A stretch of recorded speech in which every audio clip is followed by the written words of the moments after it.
Artiste de la satire, il dénonce les incohérences et l'ironie à la fois. Richard Martineau.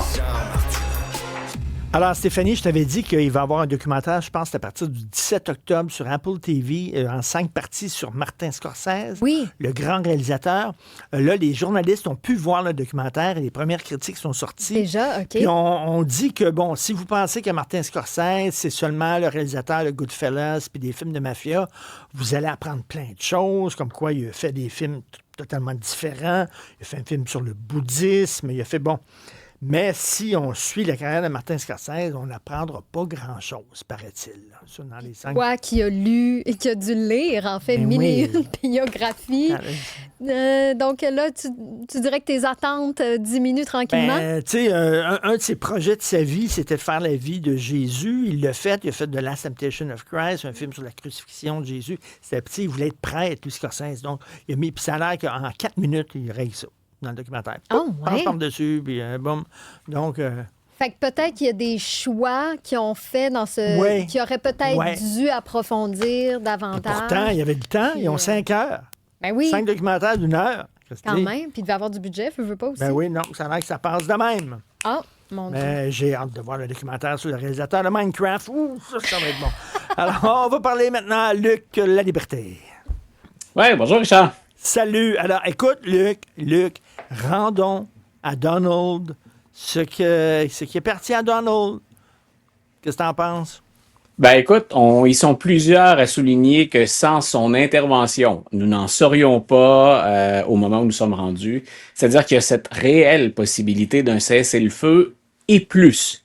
Donc, si on voulait casser le party, on dirait, est-ce que le Hamas va désarmer? Est-ce qu'Israël va vraiment procéder à un repli? Comment va-t-on gérer cette zone-là maintenant?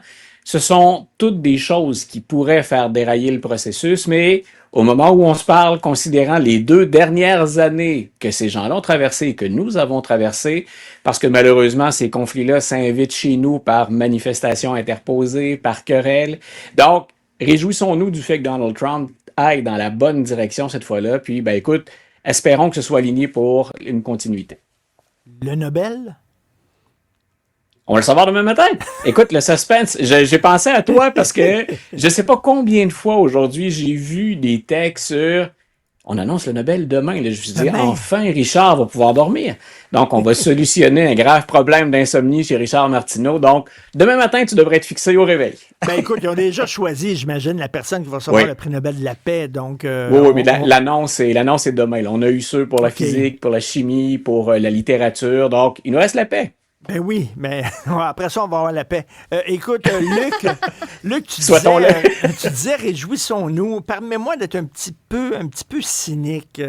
Parce que moi, je m'attendais aujourd'hui, tu sais, ça fait 2 ans de manifestations pro-palestiniennes, arrêter de bombarder le peuple palestinien. Tout ça, là, je me suis dit, tiens, on vient d'annoncer un cessez-le-feu.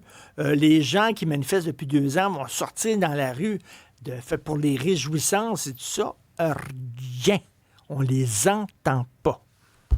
Ben, il reste, tu vois, si on pense au Hamas, on peut se réjouir. Si le Hamas est tassé et si un des objectifs des rencontres, c'était de dire au Hamas, le moment est venu, vous avez été pratiquement éradiqué, il ne doit plus en rester grand-chose de Hamas.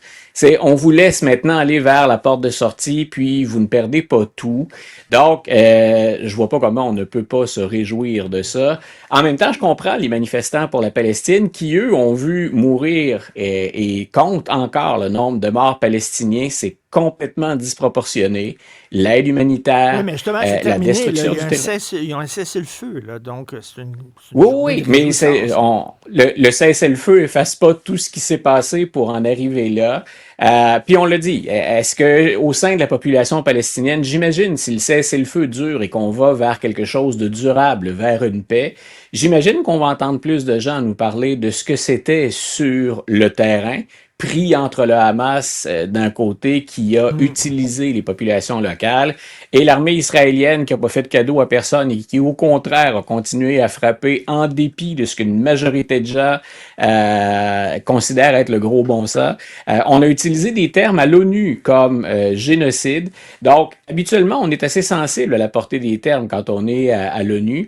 Donc, c'est la raison pour laquelle je comprends ceux qui hésite à se réjouir si on considère tout ce qui s'est passé avant. Moi, je vais vers, écoutez, on en est rendu là, les Palestiniens qui ne mangent pas, les Palestiniens qui n'ont pas de soins, les travailleurs humanitaires, les journalistes. Combien on a perdu de collègues au plan international dans ce conflit-là? On semble être arrivé tout près de la fin de cet épisode-là. Donc, c'est là où je pense qu'on peut, quand je dis me réjouir, je vais pas ouvrir une bouteille ce soir, là, on va pas arroser la chose, mais je vais me coucher en me disant il y a un espoir de quelque chose de meilleur dans cette région-là. Il y a des humoristes américains qui sont allés dans un festival d'humour en Arabie Saoudite qui ont été vraiment critiqués parce que l'Arabie Saoudite n'est pas, mettons, une démocratie. On a parlé ici de Sugar Sammy, mais il y a plein d'humoristes américains qui sont allés là. Puis d'ailleurs, les chèques étaient assez généreux. Hein? Écoute, ce qu'on rapporte, parce que si on a jasé de Sugar Sammy puis en disant, t'es sûr que tu veux aller là-bas? On a laissé clairement entendre tes principes se vendent à combien? Aux États-Unis, c'est une somme variant de ce qu'on a entendu. Ça va de 375 000 $ à 1 million de dollars payés par le régime. Et la distinction n'est pas importante. C'est pas une organisation, c'est pas une œuvre de charité ou une œuvre caritative qui, en Arabie Saoudite, écoutez, on vous invite, venez parler, puis faites rire nos gens. C'est payé par le régime. Et ça, il y a des poids lourds américains qui se sont déplacés. J'ai, par exemple, beaucoup d'estime pour un humoriste comme Dave Chappelle. Chappelle, qu'on ait aimé ou pas les spectacles, c'est quelqu'un qui va le dire comme il pense, c'est un conteur extraordinaire. Et lui a échappé une phrase sur laquelle j'ai tiqué. Parce qu'il a dit, finalement, c'est plus facile de faire de l'humour en Arabie Saoudite qu'aux États-Unis. Et là, j'ai dit, OK, je veux bien critiquer des décisions de l'administration Trump. Je veux bien qu'on parle de la garde nationale, de l'armée dans les rues.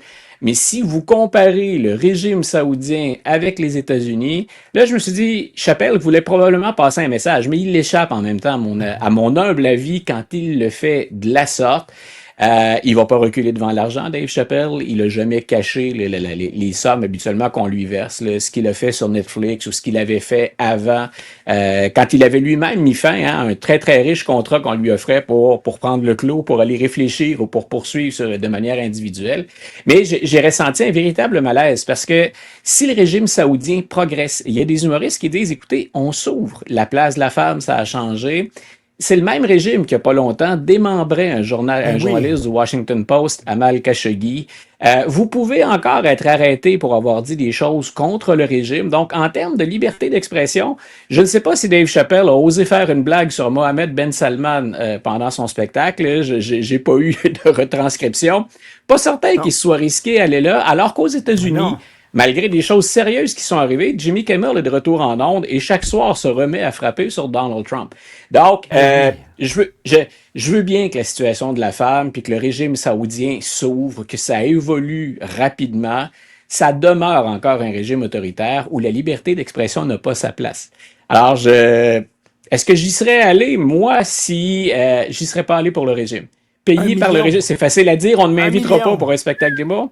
Mais mes principes vont au-delà de ça. Il y a des humoristes qui ont refusé de se présenter. Trevor Noah, par exemple, le Sud-Africain qu'on a vu à la télé pendant un certain temps au Daily Show avant le retour de Jon Stewart, a dit « Je les laisse décider, c'est une question personnelle. Moi, payé par le régime, je n'y vais pas. » Et c'est, je pense, la réponse la plus nuancée, mais la plus brave ou la plus honnête que j'ai entendue dans les derniers jours. Je suis allé voir Louis C.K. à Montréal cette semaine. Il était là, Louis C.K. d'ailleurs. Oui, il était justement là-bas à Riyad et il était au Saint-Denis. Puis je peux te dire, je suis allé voir son show.